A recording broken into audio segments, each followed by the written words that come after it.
Welcome everyone to the key highlights of Budget 2025. In this budget, government just announced one of the biggest relief for middle class people in the history.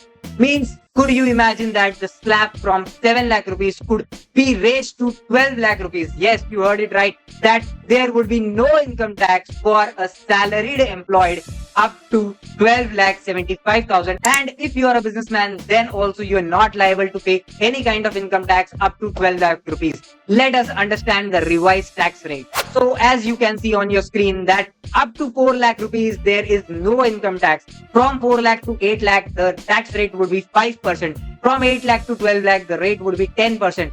12 to 16, 15%. 16 to 20, 20%. 20 to 24, 25%. And about 24 lakh rupees, the rate would be 30%. Then you would be thinking that how the hell there is no income tax up to 12 lakh rupees. And it is possible just because of rebate. So let's take an example. If your present income is up to 8 lakh rupees, then currently you are paying a tax up to 30,000 rupees. And in the proposed tax scheme, you would be paying a tax up to 20,000 rupees. That is 10,000 less. But there is a big relief that up to 12 lakh rupees, there would be no income tax. Means that if your income is below 12 lakh rupees, you will get a rebate of 80,000 rupees. Yes. And that's why your income would be zero.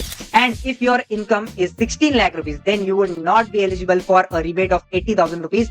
Means that you would be liable to pay income tax. And in current new scheme, you would be liable to pay an income tax of 1,70,000 rupees. But in proposed scheme, you would be liable to pay an income tax of 1,20,000 rupees. It means that you would be saving income tax of 50,000 rupees on an income of 16 lakh rupees. And if your income is more than 24 lakh rupees, then you can maximum save 1,10,000 rupees from the proposed income tax. See you soon in part 2. If you have liked the part 1, then follow CIBIL Pahade and don't forget to subscribe. Thank you for watching. See you later.